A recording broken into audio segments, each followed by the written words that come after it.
Fala, galera, vamos começar nosso primeiro podcast. Um podcast que é planejado há mais de 2 anos, mas que hoje pariu. O Felipe pariu o podcast. E a gente está aqui com uma convidada super especial, que é quase uma dupla sertaneja. A Alane e a Alana, psicóloga. E eu trouxe ela pela performance nas câmeras e por ser uma pessoa que eu gosto muito em relação aos nossos pensamentos e práticas. E ela faz terapia cognitivo-comportamental. E para a área de saúde, de emagrecimento, de ganho de peso, ou de qualquer outra coisa que envolva comportamento, é essa área que a gente envolve. Então, fala aí, Alana, se apresente, por favor. Um prazer estar aqui com você, quase xará, e baiana também. E a terapia cognitivo-comportamental é muito importante para a gente falar aqui no podcast em relação ao autoconhecimento, à ansiedade, emagrecimento, que começa na cabeça. Eu gosto muito de falar isso para os meus pacientes, que o emagrecimento ele começa aqui dentro. Então, a gente vai falar sobre muitas coisas hoje. Eu falo que, geralmente, a cabeça está em cima, porque é ela que manda no resto, né? Lógico. Muito bem. A Alana também faz a especialidade dela também em psicopatologia, quase não sai. E psicoterapia breve, que é bem breve, né? Mas o que a gente vai focar aqui mais é na TCC, com certeza. Muito bem. E aí, o que eu coloquei aqui, que eu vou colocar para a gente conversar, Alana, né? Porque na minha anamnese, né? Uma das coisas que eu bato muito e que realmente é onde eu demoro mais minha consulta, e a Alana é minha paciente, então ela sabe que eu demoro muito, é na parte final, que eu deixo para o final, porque eu sei que vai demorar muito mesmo, é quando eu pergunto do comportamento total, né, da saúde mental, e aí eu pergunto da ansiedade, da depressão ou do estresse. E eu vou dizer que tem muitas pessoas que checam todos os 3, né? Eu falei, passou na prova, os 3, né? Depressão, ansiedade e estresse. Mas a ansiedade, eu acho que é o campeão, né? A ansiedade, porque as pessoas meio que confundem. Eu não sei se eu sou estressada ou se ansiosa, mas acho que eu sou mais ansiosa do que estressada. E uma coisa que eu acho muito bacana, porque você também corrobora com esse mesmo pensamento, que a primeira coisa que eu falo com o paciente é, bora parar. A ansiedade não é característica, muito menos adjetivo, entendeu? Então, vamos botar na circunstância e tirar da identidade, que é o que eu falo primeiro. Eu acho que você corrobora com isso, né? Com certeza. E aí, o que eu vou falar é que realmente o mundo está doente mesmo. O mundo está doente. A ansiedade sempre houve, né? A ansiedade é uma emoção que a gente fala dela como se fosse um fator muito negativo dentro da gente, mas ela funciona como a alegria, a felicidade e a tristeza. Mas a gente tem que pensar que a gente vive num mundo com informações e dados de fácil acesso a todo momento. Então, a gente é muito consumido, é muito demandado a todo momento por metas, por objetivos, por informações. Isso, de alguma forma, impacta o nosso processo cognitivo. E tem uma relação aí com a nossa ansiedade. Então, por exemplo, a OMS, em 2017, fez uma pesquisa em relação a transtornos ansiosos, e o Brasil ficou entre um dos lugares com maior número de pessoas com diagnóstico de transtorno ansioso. Quase 10%, foi 9,3%. E tem uma outra pesquisa de 2023, que o número é meio... Essa pesquisa eu tenho que ler mais a fundo, porque o número é meio assustador, é quase 26% da população. Foi depois da pandemia, né? Exatamente. Então, a gente tem fatores ambientais, né, em que a gente pode dizer que existe hoje, a gente tem mais diagnósticos de transtornos tanto ansiosos quanto depressivos, mas existe também um diálogo entre os pesquisadores de existem mais diagnósticos porque as pessoas estão mais doentes, ou hoje a gente tem mais informações e a gente está diagnosticando mais as pessoas que já tinham esses problemas e conseguem chegar a essa ajuda, né? Mas a gente pode dizer que hoje a gente tem uma geração que tem uma baixa tolerância à frustração, que não consegue esperar tanto, que tem uma baixa... Nem o intervalo do YouTube, né? Tipo assim, o dedinho, ó, passa aqui. Exatamente, que tem uma baixa tolerância, por exemplo, a desconforto, seja no trabalho, seja desconforto físico. Então, tudo isso são características de gerações e que, não falando que é algo ruim ou bom, mas que são fatores que realmente mexem ali com a nossa saúde mental e que influenciam como você está estressado ou não. Então, mas quando eu falo de ansiedade, gente, a ansiedade ela existe, ela é controlada, tá? É o que a Alana falou. E quando eu falo de mim, é que eu me percebo. Uma vez eu fiz inscrição de uma prova. Eu conto essa história para todo mundo. Eu gosto de contar causas. E a professora virou para mim e falou assim, você não vai conseguir passar. Aí eu falei, meu Deus do céu, né? Tipo, né? Vamos passar, vamos ver. E faltavam 3 meses para a prova. E aí eu falei, mas por quê? Ela, não, ó, calma, você é capaz de passar essa prova, mas tem muito pouco tempo, né, para você conseguir pegar todo o conteúdo. Eu falei, gente, mas 3 meses eu vou conseguir.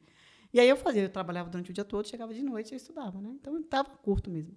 É porque agora vai ser fácil de eu te falar e você ver esse cenário. Uns 15 dias antes da prova, eu estava sentado na mesa central ao lado de casa, né, uma mesinha baixa, sentada no chão, com 3 livros abertos, televisão ligada e um biscoito maisena no final. Enxurrada de informações. Muito, né? Aí meu marido chegou e falou assim, meu Deus do céu, o que é isso? Sabe assim? Aí eu olhei pra cara dele como se, não tô entendendo, né? Tipo, tá normal aqui pra mim. Aí ele assim, tu comeu o biscoito maisena todo? Eu falei, não, tem 3, tu quer um pouquinho? Aí ele falou assim, o que tá acontecendo? Eu falei, não sei. Aí foi. Aí no plantão eu falei, nossa, que vontade de comer uma besteira. Aí um colega meu de trabalho falou assim, você querendo comer besteira? Tipo, tem alguma coisa errada. Eu falei, menina, eu tô ansiosa, não sei por quê. Aí ele, não é a prova, não? Aí eu, Aí veio esse cenário, esse pensamento. Então, a ansiedade é de todo mundo. E o que eu falo no consultório é, tipo, conheça quem você é e sua volta. E até então, você vai resolver sua ansiedade. Porque falo que o problema não é a ansiedade. Porque o problema não é a comida, né? Na verdade, é o que faz você comer sem você saber que você está comendo por aquilo ali, né? Exatamente. O problema não é a ansiedade em si, né? A frequência, a intensidade. É como você está lidando com essa emoção. Então, a gente fala que existem modelos cognitivos, né? O modelo cognitivo ansioso, ele é hipersensível e hipervigilante a ameaças. Então, é como se a gente estivesse pensando em uma ameaça que vai acontecer a todo momento e a gente não consegue distinguir prioridades de pode acontecer? Pode. O e se existe? Existe. Eu podia ter tido um acidente antes de chegar aqui? Poderia. Mas eu vou ficar me adiantando do que poderia acontecer e vivendo num futuro e não no presente? Entendi.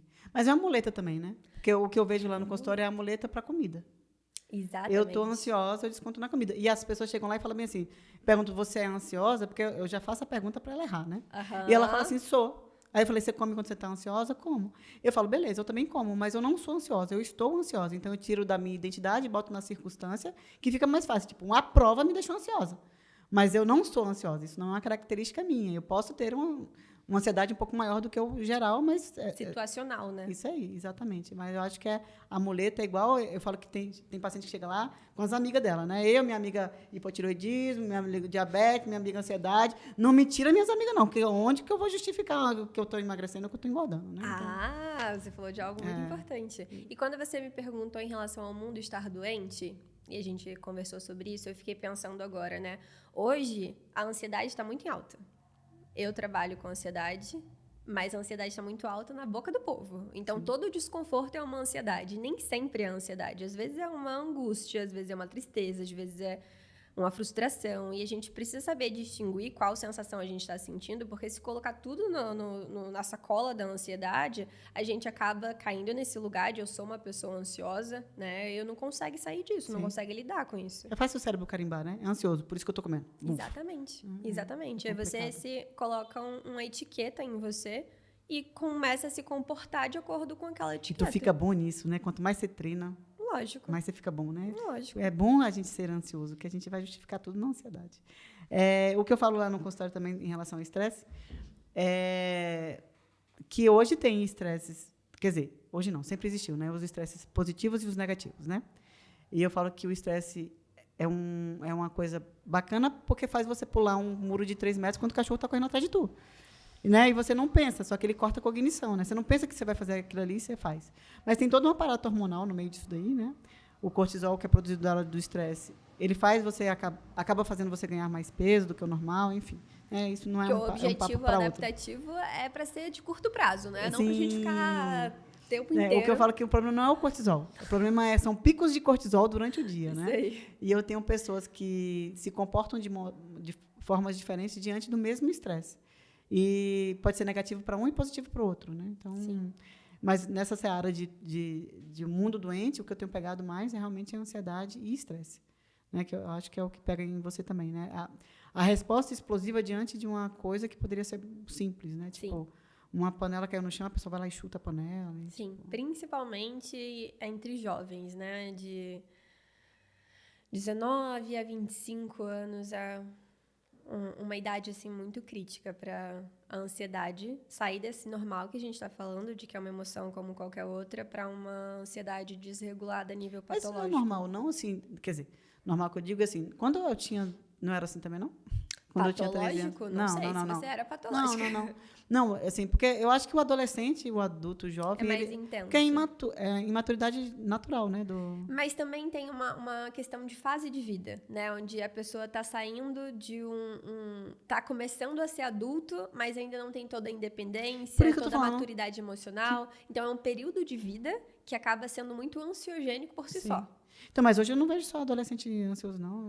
O povo mais velho também tá. Mas eu acho que é por causa disso mesmo. O mundo tá meio que ansioso, né? Sim. Fora que as pessoas não conseguem esperar contagem de dinheiro de uma máquina de dinheiro, sabe? Primeiro que a gente não mexe mais com dinheiro, é tudo virtual. Mas quando tira dinheiro a máquina fica... Dá vontade de dar um soco na máquina e falar, ei, minha filha, tira esse dinheiro logo que eu tenho... Aí na hora que você olha no relógio, 1 minuto. Aí, tipo, piloto de Fórmula 1 é meu filho. Que 1 minuto vai fazer uma diferença retada. Mas a gente se acostuma com o mundo rápido, né? É a internet, né? Tipo... Que looping áudio do eterno, WhatsApp, né? que você coloca em 2 vezes. Todo mundo. Eu já falo rápido, então para mim é fácil de escutar da velocidade da velocidade. Mas, enfim, chegando nessa conclusão de que tem muita gente ansiosa, que a ansiedade faz muita coisa, fala para mim se tem alguma estratégia que você pode falar aqui, é lógico que cada um é cada um, de como lidar, da pessoa entender como fazer para lidar com a ansiedade ou o estresse hoje, assim, atualmente. Assim. Se tem alguma dica? Tenho, sempre. Fala para mim. A primeira coisa é identificar a ansiedade. Porque muitas vezes as pessoas sentem sintomas fisiológicos, como você estava comendo, por exemplo, você estava prestando atenção em várias coisas, então seu foco estava dividido. E as pessoas não conseguem identificar que é uma ansiedade. E aí, se você não identifica, você não tem como lidar com aquilo, você não tem como regular o que você não sabe o que está acontecendo com você. E aí, se você tem uma ansiedade muito elevada, você fala, ai, não, tô passando mal, tô tendo um ataque cardíaco, vou pro hospital. Né? Acontece muito com os pacientes. Muito. E é uma ansiedade, você precisa saber identificar. Então, buscar informações, saber o que é a ansiedade. Se conhecer, né? Se conhecer, exatamente. O seu colega, por exemplo, do trabalho, sabia que você não come besteira. Ele sabia que tinha alguma mudança ali de comportamento que não estava adequada, então devia estar acontecendo alguma coisa com você. Será que você estava ansiosa? E é essa pergunta que a gente precisa se fazer. Será que é a ansiedade? O que a ansiedade está me dizendo nesse momento? E a segunda coisa é a gente pensar qual é uma metacognição, né? Você pensar sobre o seu próprio pensamento. O que está passando na minha cabeça nesse momento? Quando a gente vai no automático, vivendo no automático, a gente acaba se pegando em estratégias de enfrentamento, em comportamentos, como comer, por exemplo, para regular o que eu estou sentindo, o desconforto, que eu não sei o que é. Eu estou só desconfortável. Pode ser fome, pode ser ansiedade, mas eu não sei, então eu vou e como. Né? Você precisa saber identificar e pensar o que eu estou pensando, o que está me incomodando nesse momento. E a terceira coisa é respirar fundo. É você regular a sua respiração. Na dúvida, respire. Na dúvida, respire. Regular a sua respiração, porque quando a gente está ansiosa, não importa o nível de ansiedade... A adrenalina faz isso, exatamente. Né? Você tende aumenta a ter... a frequência respiratória e cardíaca. Aumenta a frequência respiratória. Então, você tende a ter uma desregulação da sua respiração, que a gente fala que é uma respiração de cachorrinho, né? Sim. Uma respiração curta, que acaba reforçando os sintomas ansiosos. Então, é muito importante você parar, tá no trabalho, vai no banheiro um pouquinho, né? Lava a sua mão, dá uma respirada profunda, soltando o ar devagar. E aí, uma vez que você estiver respirando melhor, é muito importante, por exemplo, olhar ao seu redor, né? Contemplar o seu ambiente. Você parou para perceber naquele momento que você estava com 300 coisas na sua frente e um pacote de maisena comido? Então, quando eu percebi aquele ambiente depois, né? Sim. Eu falei, gente, nem um biscoito maisena, nem a televisão, nem 3 livros abertos na minha frente vai fazer eu passar na prova, né? Então, tem que sentar e estudar e acabou. Exato. E aí, o que eu falo com as pessoas é que, com a maturidade, a gente se conhece mais, né? Isso é lógico. Mas hoje, eu não sou ansiosa, nunca fui ansiosa, né? Assim, e eu acho que isso faz... eu hoje saber por que eu estou sentindo aquele sentimento e o que eu posso fazer para melhorar. Do estresse, eu falo com as pessoas lá no consultório. Eu falo, gente, olha só, estresse só vai ser necessário se ele for mudar alguma coisa. Se não for mudar alguma coisa, não adianta. Tipo, se você estiver atrasado, os sinais estiverem vermelhos, se tu ficar estressado, eles não vão ficar verdes. Nem adianta você se estressar.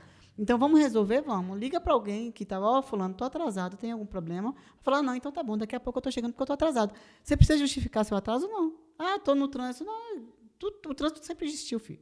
Tu que foi errado na história. Então, assim, tem problema? Fala, tem. Então, vou marcar para outro dia que não vai dar tempo de eu chegar. Exatamente. Então, assim, é resolver mais do que causar problema. Eu acho que o mundo está querendo causar muito, né? E uma coisa muito importante, situação nenhuma causa estresse. Quem causa estresse é a forma como você lida com a situação. Exceto se você fizer uma cirurgia ou se você for sofrer um acidente de carro, o estresse, o cortisol vai ser para você sobreviver. Sim, mas aí é adaptativo. Muito né? bem. Mas assim, esse é o estresse real, né? O trânsito existe, né? O trânsito não tá ali para te estressar. É a forma como você lida com o trânsito que te estressa. Então, a forma de lidar com o estresse, por exemplo, é aceitar que ele existe, porque em alguns momentos você vai se sentir desconfortável com a situação. Né? E está tudo bem, né? É uma aceitação. Às vezes a gente sente um desconforto, seja ansiedade, seja estresse ou qualquer outro sentimento desconfortável, e a gente tem uma tendência, uma urgência de fazer com que ele não exista mais. Né, de parar aquele desconforto. Então, de estar estressado e resolver imediatamente. De estar ansioso e resolver imediatamente. Mas essas sensações, elas são todas temporárias. E elas vão passar.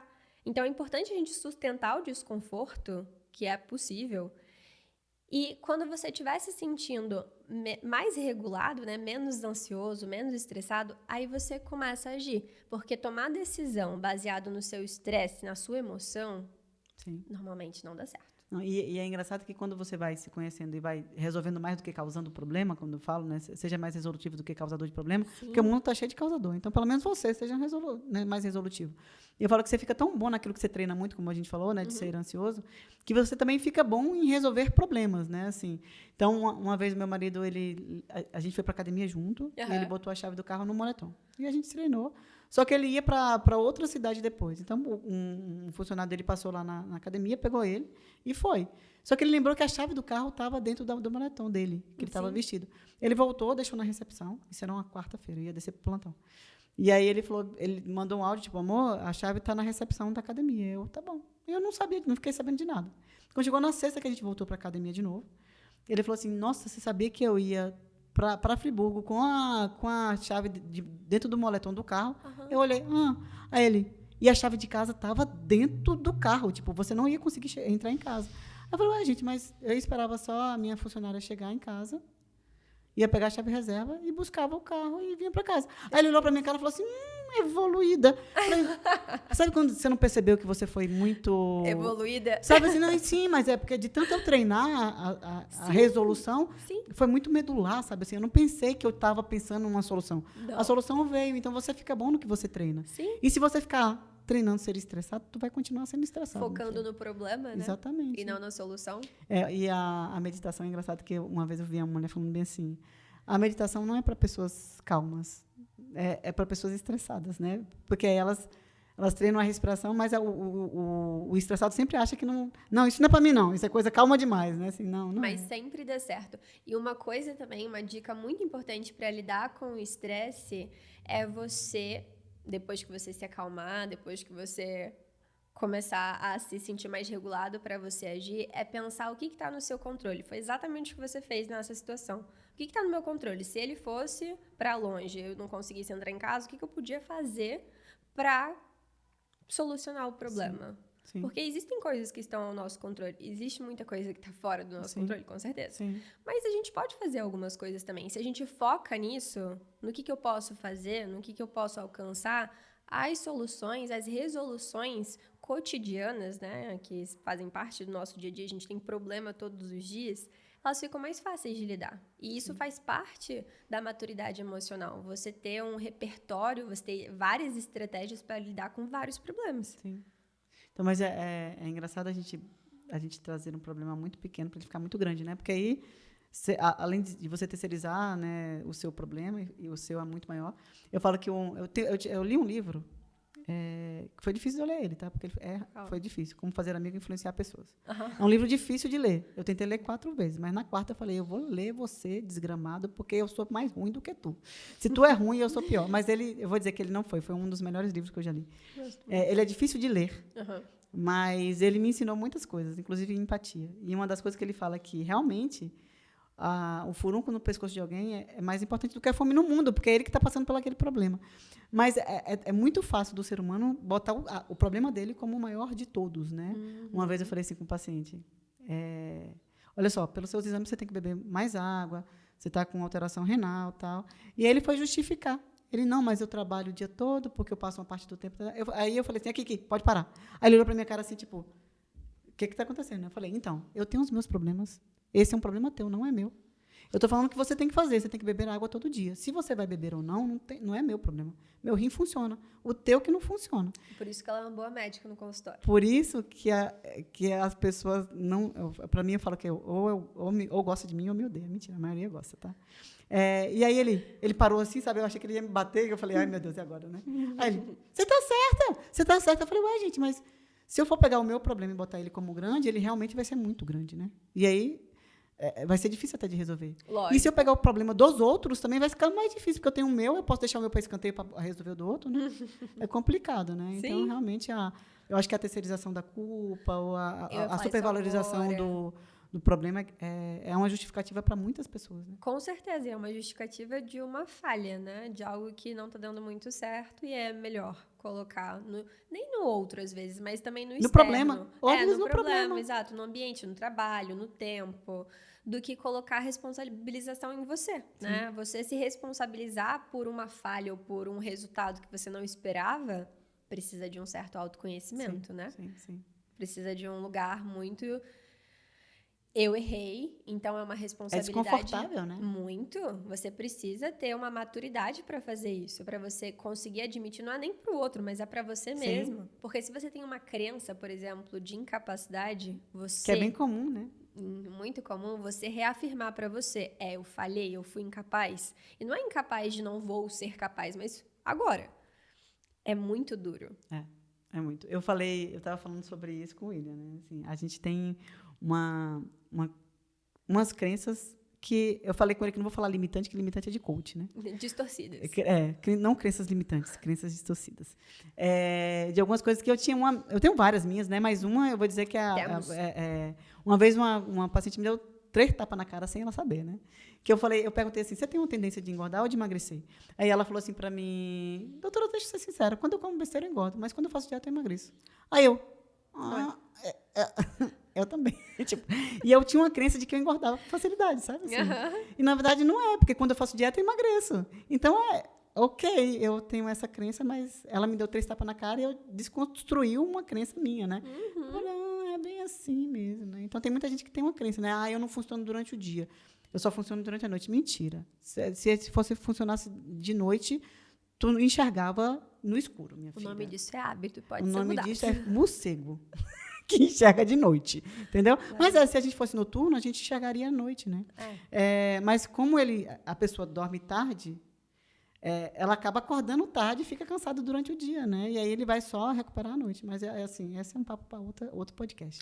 Mas é uma crença. Mas essa sua paciente achei excelente, porque ela colocou a responsabilidade muito nela. Se eu fizer de uma forma, acontece um resultado. Se eu fizer de outra... Sim, ela não colocou na genética, acontece muito isso em paciente que está querendo emagrecer, né? Colocar, não, mas a minha genética, com certeza é um fator que influencia. Sim. Com certeza, não podemos deixar de lado. Mas é o único fator determinante? Não, né?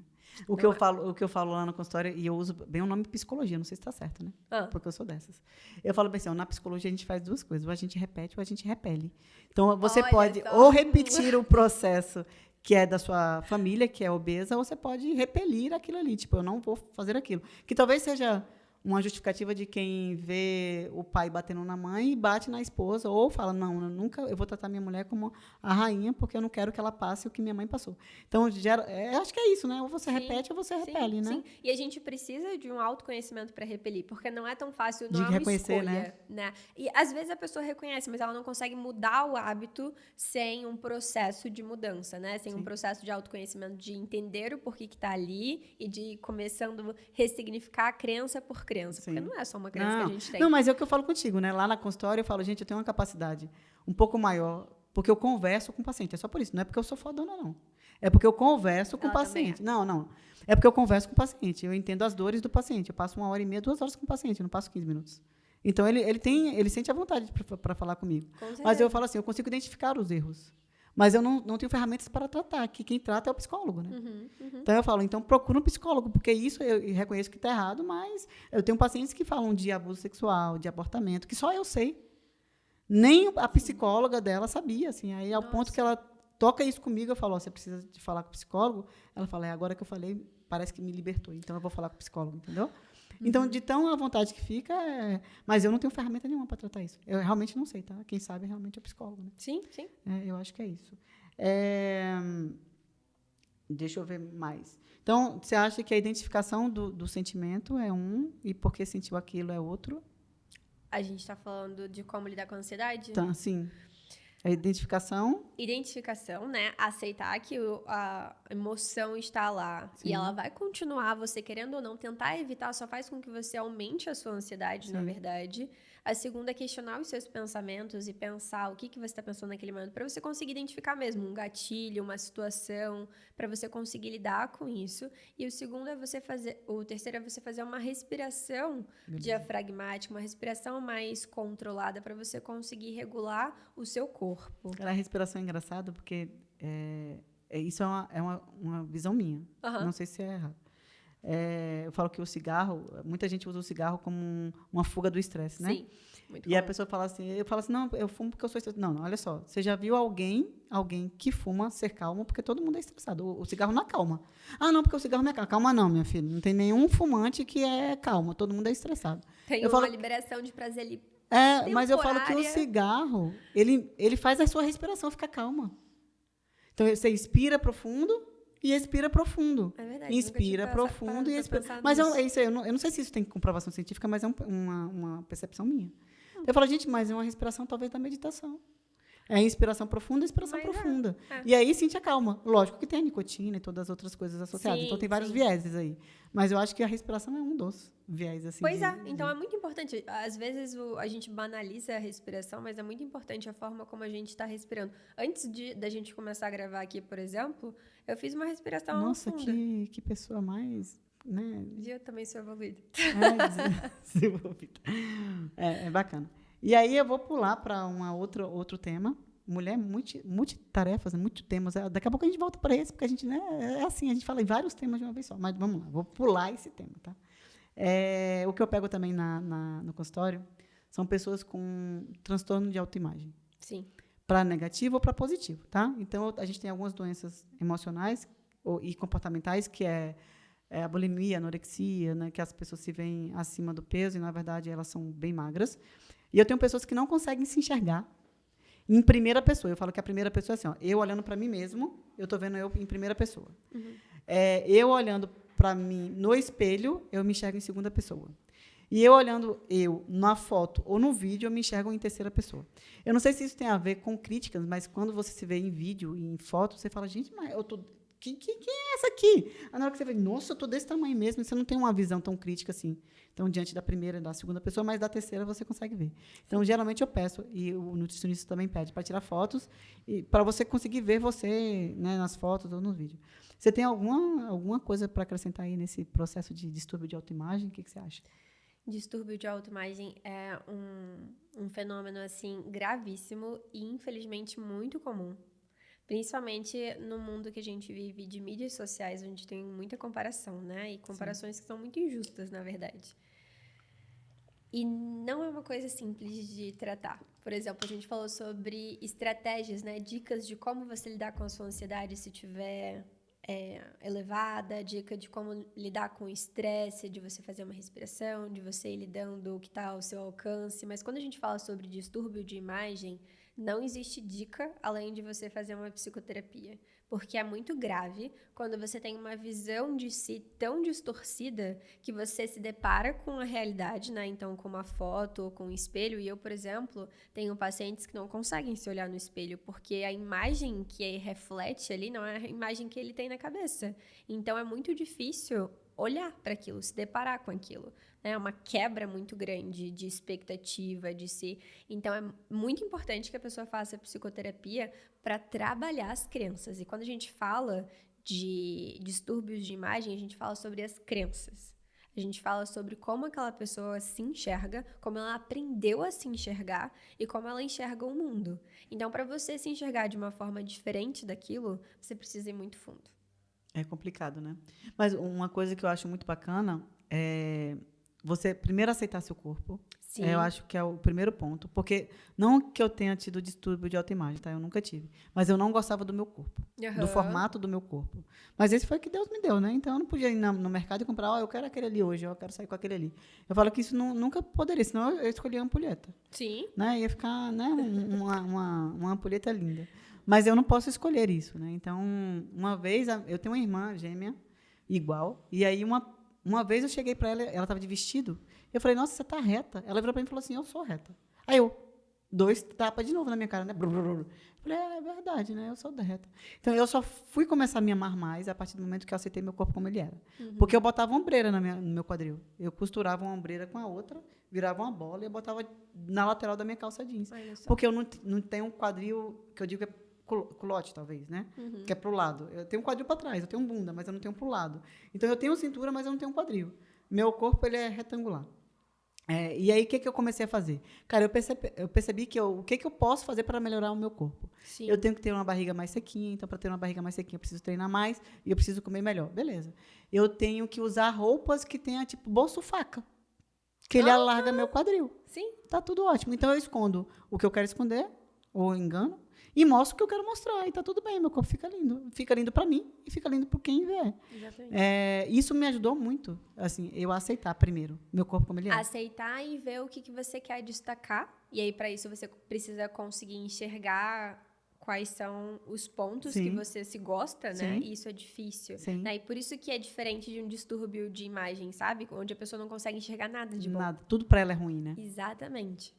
Mas é muito importante. Se a pessoa não gosta do corpo ou gostaria de mudar alguma coisa, eu acho super importante a pessoa ver o que ela gostaria, os pontos que ela gostaria de destacar, como você falou, e outros que ela gostaria de disfarçar ou de mudar, sabe? Sim. Eu falo que você pode se transformar na pessoa que você quer, né? Com certeza. Eu falo que a gente precisa pontuar nossos inimigos visíveis primeiro, que é o que você consegue chegar. Eu atendi um paciente uma vez, cara, que deu vontade. Ele falava bem assim, não, doutora, porque é obeso, tá? Obeso grau 3.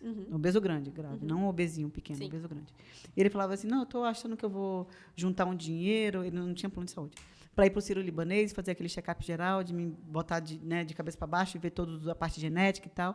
Aí eu falei, mas tu não quer ver isso aqui primeiro, não? Tu tá obeso. Sabe assim, vamos ver o que está visível primeiro, para depois você buscar o que está invisível, né? Assim, então, eu acho que você pontuar algumas coisas que você não gosta, não é que o outro não goste, não. Eu acho que é o que você não gosta em você. Sim. Então, talvez eu sou procrastinadora, eu não gosto do formato do meu corpo, mas o que eu posso melhorar é outro.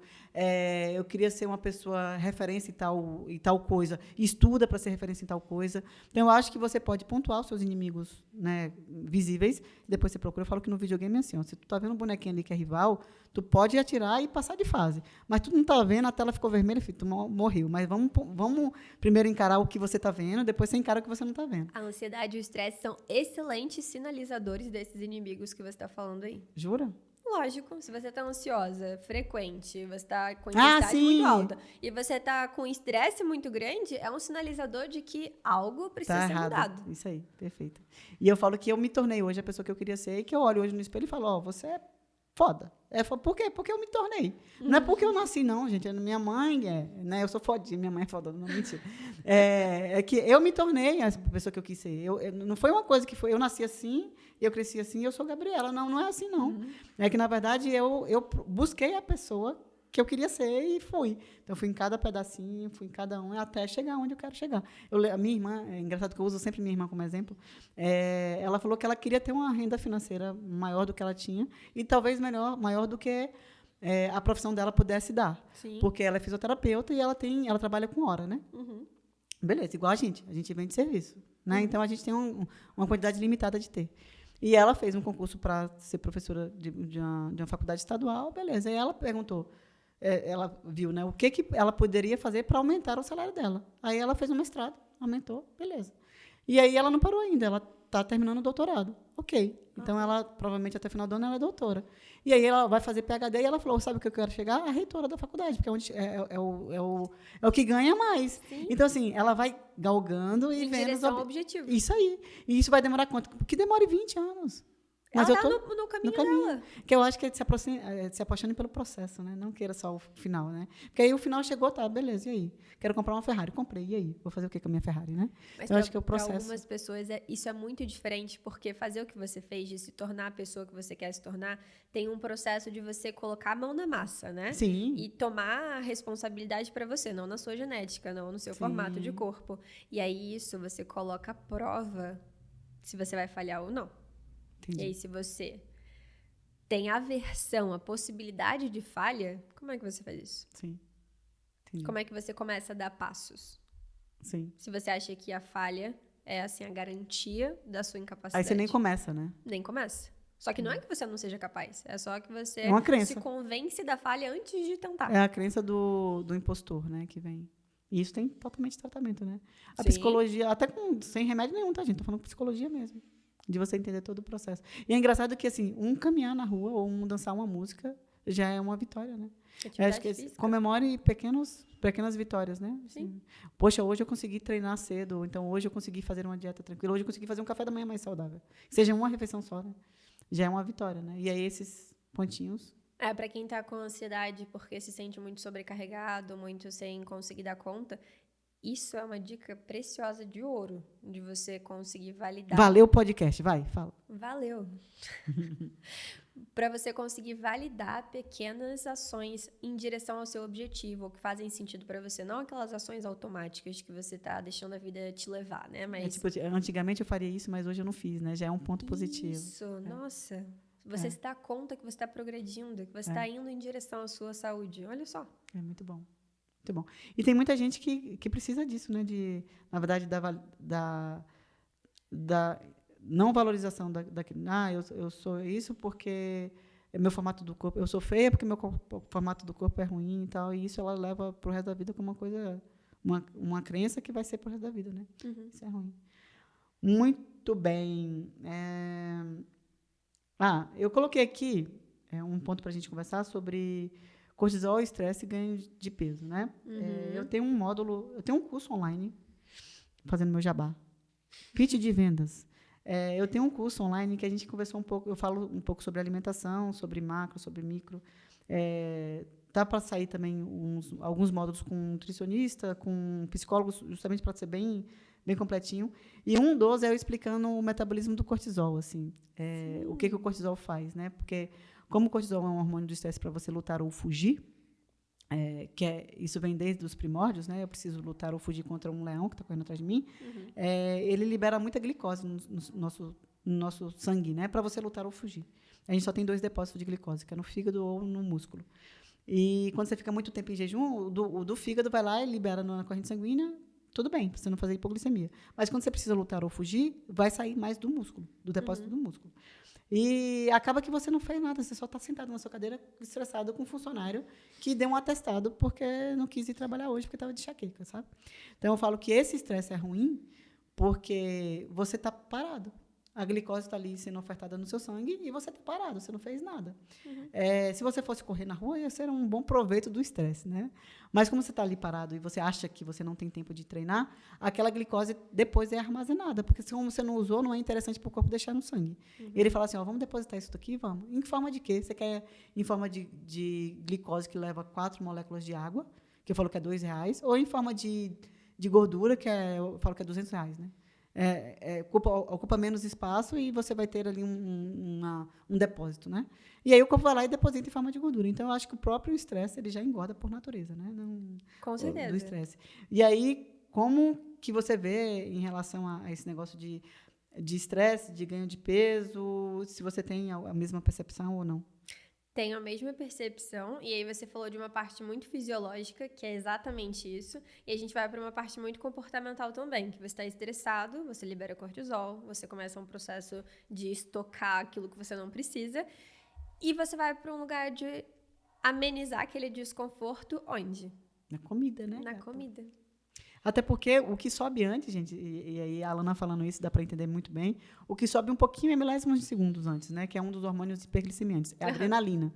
A adrenalina, ela sobe para você lutar ou fugir, entendeu? Para você conseguir fazer as coisas, né? Então, o simpático, ele ativa, produz adrenalina e você vai lá e libera a glicose, igual o cortisol. E quando você libera a adrenalina, ela vem de um hormônio chamado dopamina. Alguém conhece dopamina? É dopamina. Dopamina, noradrenalina e adrenalina. Então, quando você consome a dopamina para formar adrenalina, a dopamina ficou baixinha e a adrenalina ficou alta, né? Porque você consumiu para produzir. E aí, quando você termina o estresse, só seu funcionário que faltou, tu tá precisando de dopamina, né?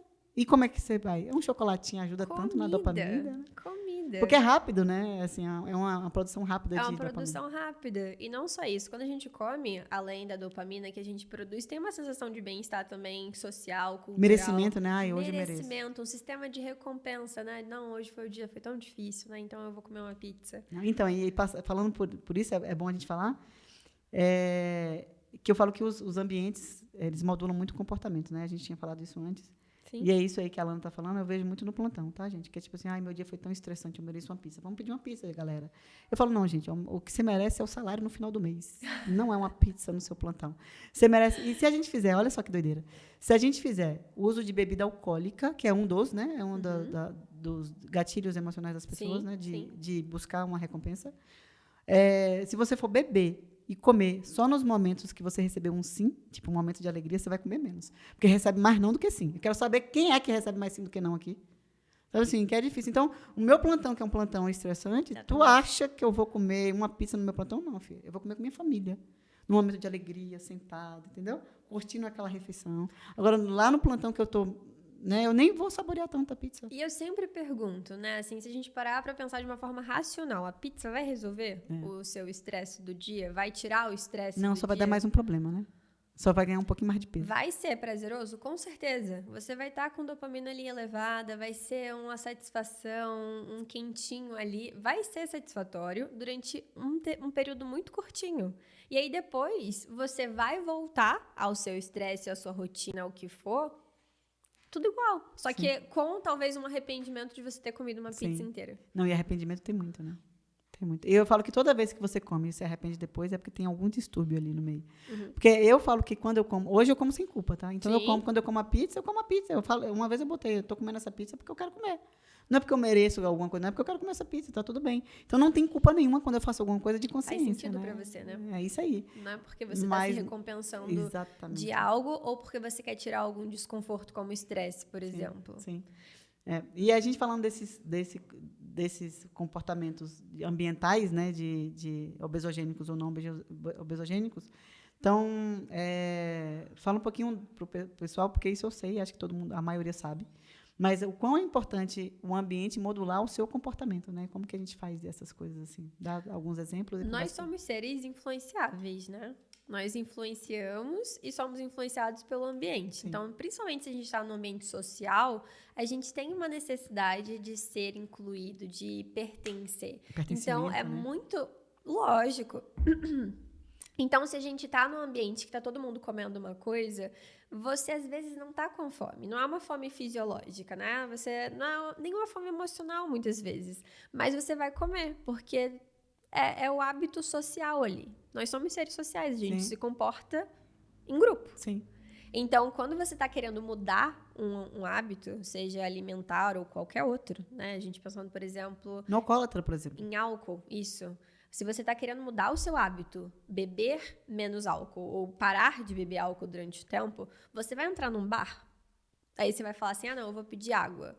Vai ser fácil fazer isso? Você está enganando quem, né? Eu pergunto, a primeira coisa que eu falo é, você está enganando quem? A mim ou a você? Porque a mim tu não me engana. Pois é. E aí são situações que, na verdade, predizem, né, assim, quase um comportamento que já é um comportamento estabelecido. Então, se é um comportamento padrão você comer aquilo ou você tem uma dificuldade de dizer não para a comida, você vai num ambiente que te proporciona uma facilidade, é um lugar que não te favorece. Então, é muito interessante a gente pensar com consciência qual ambiente você se coloca quando você está tentando fazer uma mudança de hábito. Por exemplo, nesse momento eu estou precisando de amigos milionários para eu andar com amigos milionários, porque vai que no ambiente eu vire milionário. Não, mas eu estou falando... Talvez gaste mais. Ih, vai ser ruim, né? O que eu falo que é assim, talvez o primeiro ponto do tratamento de alimentar E eu vou falar parte alimentar, que provavelmente tem tudo a ver com o psicológico. Sim. Eu falo assim, não tenha em casa o que você come muito, tipo chocolate. Eu é com biscoito maisena, tem em casa, eu vou comer. Antigamente era com biscoito avoador, que a gente chama na Bahia, mas aqui é polvilho. Eu tinha isso, né, com biscoito polvilho. Hoje não, eu consigo ter em casa e não comer. Mas a primeira fase eu acho não ter em casa. A segunda fase talvez seja você frequentar lugares que você já frequentava e que remetia aquilo ali e você não consumir. Então, eu vou no bar e não vou beber álcool. Mas isso é a segunda fase do comportamento, Quando né, o comportamento do tratamento. já está estabelecido, isso aí. né? E a terceira fase do comportamento é quando você pode ter em casa e não beber. Exatamente. Entendeu? Mas aí você já está curado. E às vezes, e o que eu falo que é ruim, Alana, porque com álcool é fácil da gente, fácil, entre aspas, da gente tirar o álcool, né? Então, eu vou tirar o álcool de você não vai beber nenhum álcool. Vou te trancar nesse quartinho aqui e vou deixar você sem. É socialmente aceito, né? Sim, mas e a comida, né? Tem que estar à sua disposição, você não pode morrer de fome, né? Então, você tem que comer, né? Assim. O que eu falo muito dos pacientes que estão com dificuldade assim, em relação à quantidade ou fazendo essa regulação emocional através da comida, que as pessoas chamam de comer emocional, por exemplo, sentar na mesa, não é para sentar na mesa com as travessas de comida, porque é a mesma coisa da gente falando do ambiente, né? Te proporciona de uma forma muito fácil, de fácil acesso, o biscoito avoador, de polvilho. Porque ela não é baiana também, tá? Ela fala também. voador. O biscoito de polvilho à sua disposição. Então É mais fácil. Até Então, qualquer desconforto que você está sentindo, mesmo que seja fome de verdade, né? Fome fisiológica, vai ali, porque é confortável, porque te lembra a infância, porque... Entende? Sim, então, a travessa de comida, por exemplo, se você está fazendo uma dieta, né? Fazendo uma reeducação alimentar, e você está comendo menos do que você costuma comer, você vai sentir um desconforto depois que você acabar. Mas se tiver na sua frente a travessa... Tu vai comer até ver o fundo da panela. E até ter uma sensação como você costumava ter. Só que aquela sensação que você costumava ter de estar cheio não é necessariamente a quantidade necessária que você precisa. Sim. Na verdade é mais, né? Porque não Exato. pode estar cheio. O desconforto ele é tolerável, mas aí a gente precisa ter o desconforto num ambiente que seja propício para você sustentar esse desconforto. Então, e é bacana você andar com pessoas que fazem exercício, que comem bem, porque você vai acabar sendo motivada por esse... Eu falo que você ensina no caminho, não o caminho, né? Então, você faz, a outra pessoa vai atrás, né? E é bacana. Eu vou dizer que eu tenho esse exemplo dentro de casa. Meu marido, ele não ia para academia, ele ia 3 vezes na semana, ele falava, eu não sou escravo do meu corpo. Hoje ele vai 7. E se eu não for, ele vai mesmo assim, sabe? Então, você ensina no caminho, você ensina fazendo, né? Meu pai. É verdade, verdade. Eu sempre fiz atividade O pai de física. Alana também é meu paciente. A família toda. É verdade. Eu sempre fiz exercício físico, e ele também durante um tempo, mas ele acabou trocando uma prioridade, né, para o trabalho. E tá tudo bem? E tá tudo bem, foi uma prioridade necessária. Naquele momento, Naquele momento, exatamente. E depois ele foi vendo, né, ele entrou numa aula que é em grupo, que inclusive é um ótimo ambiente para se ter uma mudança de hábito, você estar num grupo. Sim. Foi numa aula em grupo, que era do jiu-jitsu, e aí estimulado a pertencimento, fazer né? Pertencimento. E aí você tem um reforçamento muito positivo toda vez que você chega, toda vez que você consegue. Você acaba se sentindo E vai mudando o estimulado. corpo, aí você vai olhando, aí você quer mais, é isso que é bacana. Então, é bom você mudar o ambiente se você está num ambiente obesogênico, né? Sim. Ou que bebe muito e você quer mudar esse hábito de beber muito, né? Então, acho que o comportamento... O ambiente obesogênico, acho importante a gente pensar que se tem, por exemplo, uma família, né? E aí as pessoas acabam comendo algo diferente de você, a gente entra de novo naquele assunto da terceirização da culpa. Sim. Né? Porque você dizer não consigo... É difícil mesmo, a gente não está dizendo aqui que é fácil, mas você dizer que não consegue fazer uma reeducação alimentar, uma mudança de hábito, porque a sua família come de tal forma, né? E aí eles não mudam, acaba sendo você colocando uma responsabilidade da mudança que você quer, da mudança que você acha que precisa, numa outra pessoa que você não tem controle algum. Sim. Então, é muito importante que você mude o ambiente, mas se o ambiente não puder ser mudado... Mude você, né? Mude você. E tem uma responsabilidade de que é uma escolha minha. Eu tenho uma amiga que falou pra mim, eu não consigo fazer dieta porque meu marido não faz dieta. Então, ele compra um monte de coisa e aí eu acabo comendo. Eu falo, oxe, mas quem é que tá fazendo dieta? Quem? Eu falo isso direto. Falei, ele te amarra na cadeira e bota a comida dentro da tua boca? Pois é. Que é você, né? Tem que ter uma responsabilidade. Não, você tá fazendo essa escolha, não concordo com a sua escolha, mas aceito. E a minha escolha é essa. Não, eu falo que quando você muda, o mundo muda todo, né? Assim, é engraçado. E às vezes meu marido pede pizza e eu como omelete. E tá tudo bem. Ele quer comer pizza. Você acha que eu não queria comer pizza, não? Eu queria. Mas, assim, talvez naquele momento eu não esteja merecendo comer a pizza, não. Porque eu quero mais. Então, é de preferência, né? Eu prefiro um abdômen chapado do que uma pizza naquele momento. Então, é questão de escolhas também, né? E escolher nossas batalhas, né? Isso aí. Eu estou plantando morangos, eu colho morangos. Se tu quiser plantar chuchu e colher morango, não vai dar certo, não, meu bem. Cada um planta o que se quer. Mas é importante, sim, mudar o ambiente. Se você quer mudar um hábito, estabelecer um novo hábito, é importante. Desde que você tenha consciência de que se você não consegue mudar esse ambiente ou não consegue sair desse lugar, né, é importante que você mude o que está ao seu alcance. Aí sai nas manchetes assim, a Alana pede para você sair do seu grupo de amizade. Mentira, gente, não Imagina. Não sai do grupo de amizade. Destruídas. Olha só, o que você... né? Destruiu a família. Nunca mais a paciente foi para jantares familiares, porque a Alana falou... Não, olha só. Você tem que mudar de um grupo quando você não está... Isso acontece, né? Quando a gente não está de acordo com o que aquele grupo faz, tipo assim, um tanto de gente que usa drogas e tal... Está começando a usar drogas, você não quer fazer parte desse processo, você sai fora. E não significa que eles não vão ser mais seus amigos, né? Não. Eles vão ser, mas talvez você não pertença mais àquele grupo. E você pode voltar para aquele grupo quando você tiver com a consciência mais estabelecida. Porém, você não vai querer. Tenho certeza absoluta, porque mudou. Por isso que meus amigos milionários, eu tenho que andar com vocês, entendeu? Porque minha conta tem que existir igual a de vocês. Né? Muito bem. Deixa eu ver. Fala alguma coisa aí, Alana, que você queira finalizar, se você tem mais alguma coisa importante aí pra gente falar. A regulação das emoções através do comer, né? Que é uma coisa muito comum. Você tem muito isso na clínica? Muito, né? Na verdade, a gente come nossas emoções, até eu. Apesar de eu trabalhar com isso, né? Mas eu falo que eu sou igual a todo mundo, tá, gente? Eu como minhas emoções, eu choro minhas emoções, eu como minhas emoções. Mentira, quase não choro. Não, mentira, não estou chorando, não. Mas eu como minhas emoções, não estou falando do biscoito maisena quando eu estava com ansiedade. Pois é, né? todo mundo tem, né? Todo mundo, de alguma forma, regula as emoções. A gente regula nossas emoções de várias formas. O problema só é quando a gente só tem uma estratégia. Então, se eu preciso regular, eu só tenho comida para regular, sabe? O João, que inclusive vocês vão conhecer mais tarde, depois, ele me perguntou, eu estava no hospital, fiquei uma semana no hospital, e aí o João me perguntou, você está comendo mais ou está comendo menos? Falei, João, eu tô comendo menos. Ele, por quê? Você tá com menos fome? Eu falei, não, tô com mais fome. Mas como eu tava dentro do hospital, não me deixavam levantar, eu tava achando que eu tava com fome porque eu tava ansiosa. Eu tava me sentindo muito angustiada de estar ali. E não era fome. Eu ficava pensando, gente, eu não tô levantando, não tô gastando energia. Como é que eu tô com mais fome? Você fez o pensamento que é o correto, né? Se eu tô gastando menos, eu não tenho que comer mais. Pois é. O pensamento é esse. Eu sentia fome, só que eu sabia que não era uma fome que deveria estar ali, não era uma fome fisiológica. Sim. Só que eu não tinha nada para fazer, eu estava só lendo, estudando e estava com a comida ali à minha disposição, porque de 3 em 3 horas me traziam alguma comida. Mas aí eu pensei, eu tô comendo as minhas emoções, eu tô ansiosa, eu tô tentando me regular, porque não tem muitas opções aqui, através da comida. E isso é muito comum. Eu vejo em muitos pacientes e a gente tem uma normalização disso, porque se a gente tá feliz, a gente tá comemorando, a gente vai comer. Se a gente tá triste, a gente come.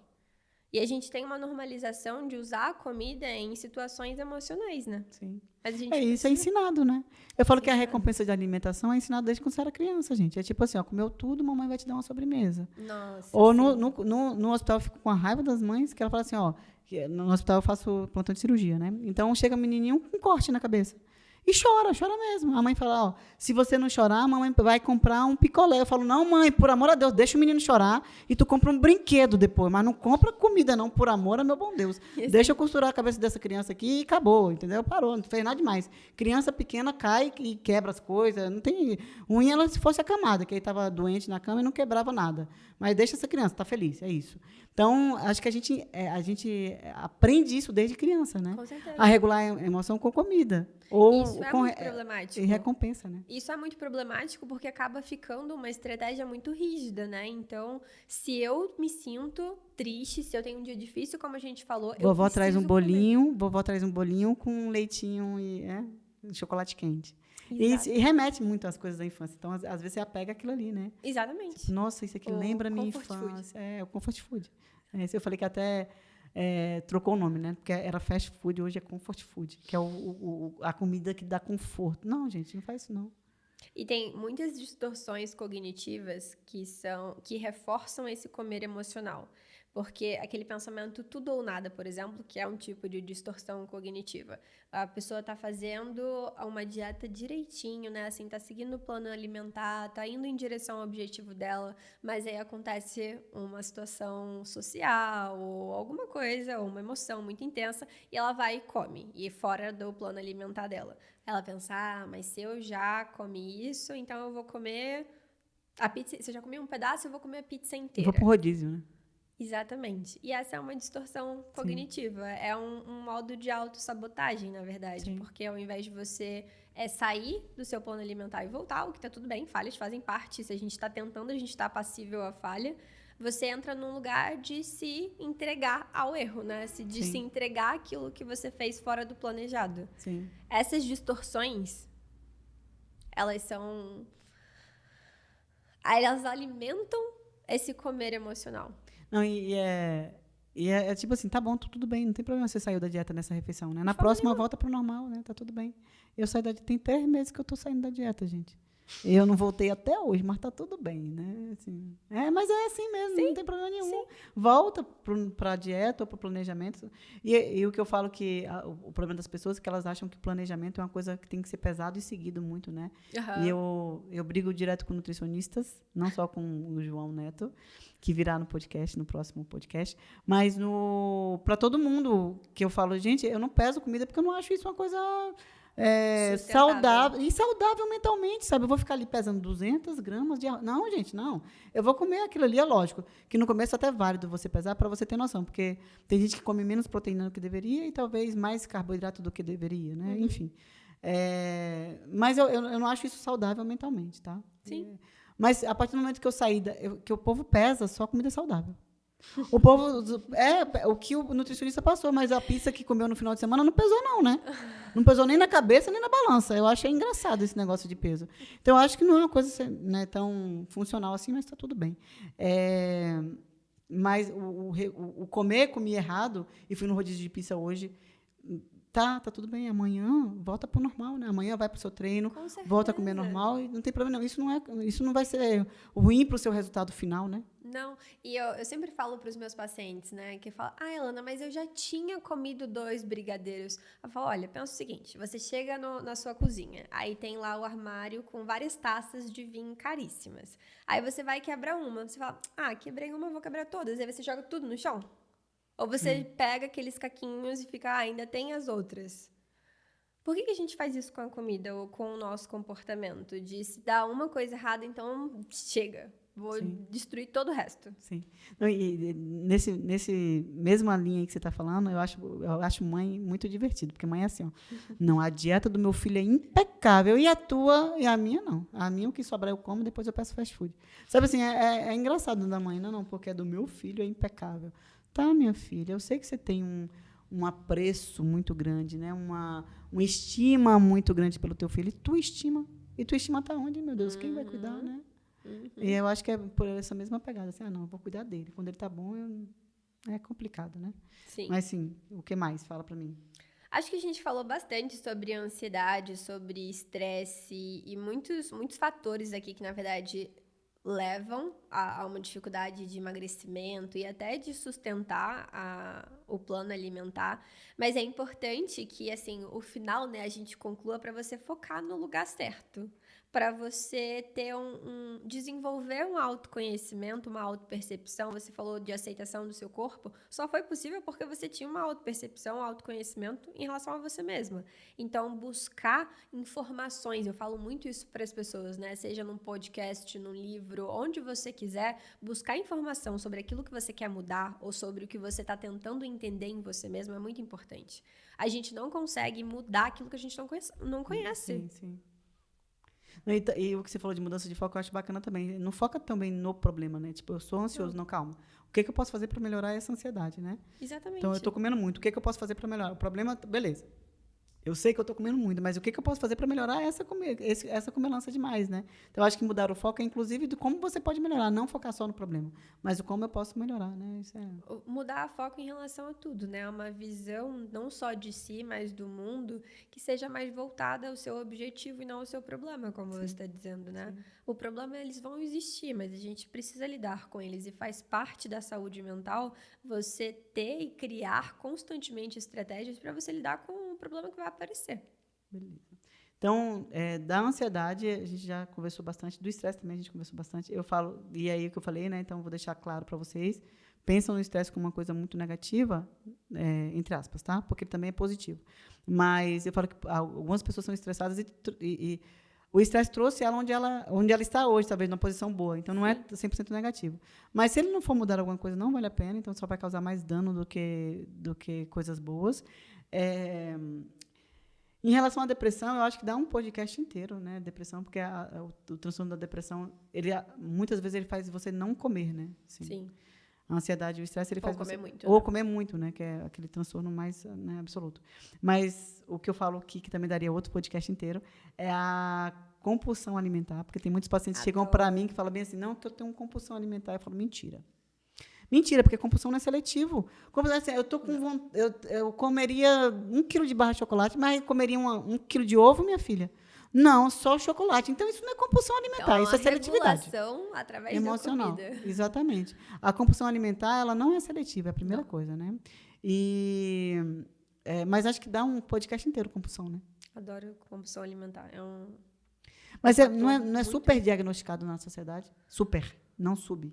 Eu acho que é um autodiagnóstico. Então, a pessoa ouve alguma coisa no Instagram ou num podcast e fala, eu sou compulsiva, né? Então, porque eu tô comendo Aí pega a compulsão, né? E aí fala, eu tô comendo de uma forma compulsiva. Mas não é sobre isso. Um transtorno compulsivo é muito grave, né? Eu vou dar um exemplo. Eu tenho quase 8 anos de trabalho nessa área.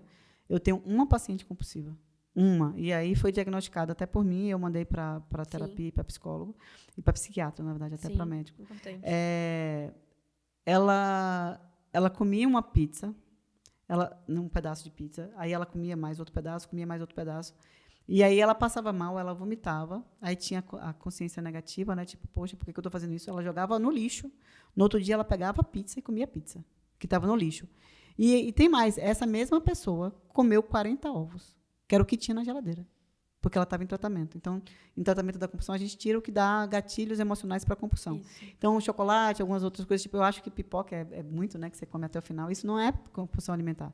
Isso é só uma coisa que faz você comer até o final. Tem um chocolatinho também, né, que você vai até o final. Rodízio, por exemplo, não é um ato compulsivo. Exatamente. De transtorno compulsivo. E ela estava em tratamento, e ela comeu 40 ovos, porque só tinha ovo em casa. Então, isso é compulsão alimentar. Não é o que a maioria das pessoas tem, né? Porque não é. O que a maioria das pessoas tem é um... Guludice.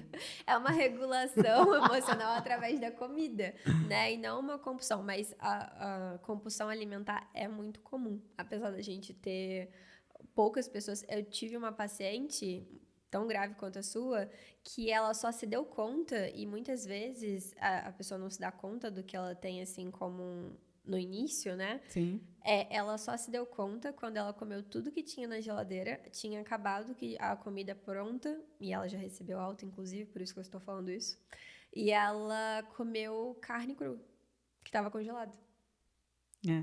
As pessoas não têm noção da gravidade da compulsão, né? Não, porque é uma coisa assim, né? É um transtorno muito grave, muito grave. Sim.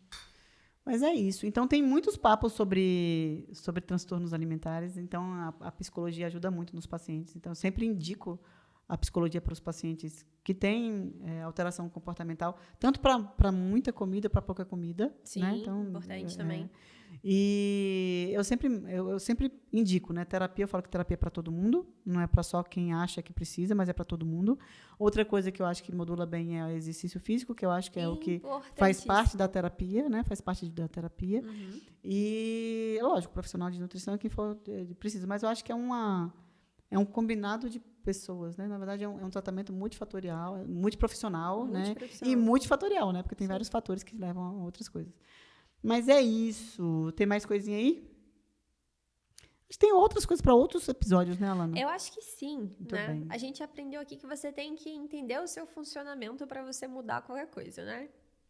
É autopercepção e autoconhecimento, né? Acho que é a primeira coisa para a gente ver, né? Exatamente. A outra coisa, depois que você se conhece, você tenta ver quais são os seus inimigos visíveis, né? E tentar combatê-los, né? E se você não conseguir fazer isso sozinho, porque a maioria das pessoas não consegue, procure um ajuda. profissional. Busque ajuda. É isso. E acho importante as pessoas contarem pra gente o que elas querem ouvir mais no podcast. A gente falou sobre muitos temas aqui que podem... Está contratada a Alana para a nossa equipe.